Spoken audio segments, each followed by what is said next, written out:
তাকে রিমান্ডে নিলেই সব খবর পাওয়া যাবে কারা আসলে ওই প্রথম আলোতে হামলা চালিয়েছে, কারা আসলে ডেইলি স্টারে হামলা চালিয়েছে, কারা আসলে এই ফ্যাসিবাদী লড়াইয়ের সময়ে আমাদের অগ্রজ সহযোদ্ধা নুরুল কবিরকে আক্রান্ত করেছে।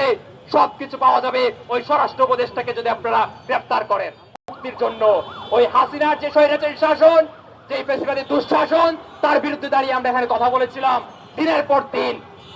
কিন্তু আমরা দেখতে পেলাম অভ্যুত্থান পরবর্তী সময়ে একটা গোষ্ঠী, ধর্মীয় ফ্যাসিবাদী গোষ্ঠী, ধর্মীয় রাজনৈতিক দল, তারা এই দেশকে জাহান্নাম বানানোর পায় তারা করছে। তাদের দল সমর্থন না করলে বাকি সবাই জাহান্নামী, এই ধরনের ফতোয়াবাজি তারা করছে।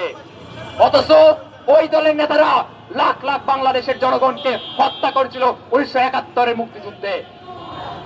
আমরা বলতে চাই যে হাদিকে যারা হত্যা করেছে, যাদেরকে সেভ এক্সিট যারা দিয়েছে, তারা এই সরকারে অধিষ্ঠ হয়েছে। ওই সরকারের স্বরাষ্ট্র উপদেষ্টার কারণে এই হাদির খুনিরা আজ দেশ ত্যাগ করতে পেরেছে। এবং আরো যদি আপনারা খোঁজ নিয়ে দেখেন, তদন্ত করে দেখেন, দেখা যাবে হাদির খুনকে কেন্দ্র করে, তার লাশকে কেন্দ্র করে, তার মৃত্যুকে কেন্দ্র করে যে ফ্যাসিস্ট রাজনীতি গত রাত থেকে শুরু হয়েছে, তার মূলে রয়েছে ওই ফ্যাসিস্ট, ওই স্বরাষ্ট্র উপদেষ্টা জাহাঙ্গীর। আমরা বলতে চাই মানুষের জনগণের জীবনকে অনিরাপদ করার জন্য তাকে পদত্যাগ করতে হবে, তাকে অপসারণ করতে হবে।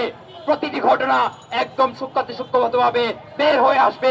যদি জাহাঙ্গীরকে অপসারণ করে সারা দেশের আইন শৃঙ্খলা পরিস্থিতি অবনতির দায়ে, ষড়যন্ত্রের দায়ে তাকে যদি গ্রেফতার করা হয়, তাহলে সব খবর মিলে যাবে।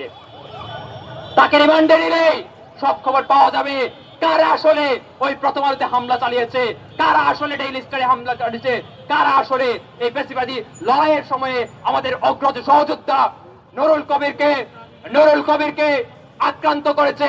সবকিছু পাওয়া যাবে ওই স্বরাষ্ট্র উপদেষ্টাকে যদি আপনারা গ্রেফতার করেন।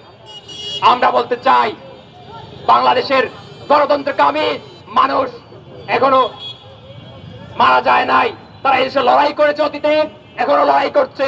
আজকে যারা ভয় ডর দেখিয়ে একটা ভীতির সন্ত্রাস তৈরি করার মাধ্যমে এদেশের গণতন্ত্রের পন্থকে রুদ্ধ করতে চায়, তারা এই বাংলাদেশের গণতন্ত্র কখনোই রুদ্ধ করতে পারবে না।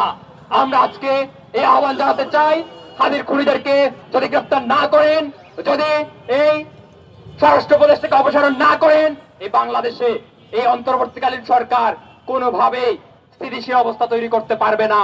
কারণ তারা একটা খপ্পরের মধ্যে পড়ে গেছে, গভীর অতলে ডুবে যাচ্ছে বাংলাদেশকে নিয়ে।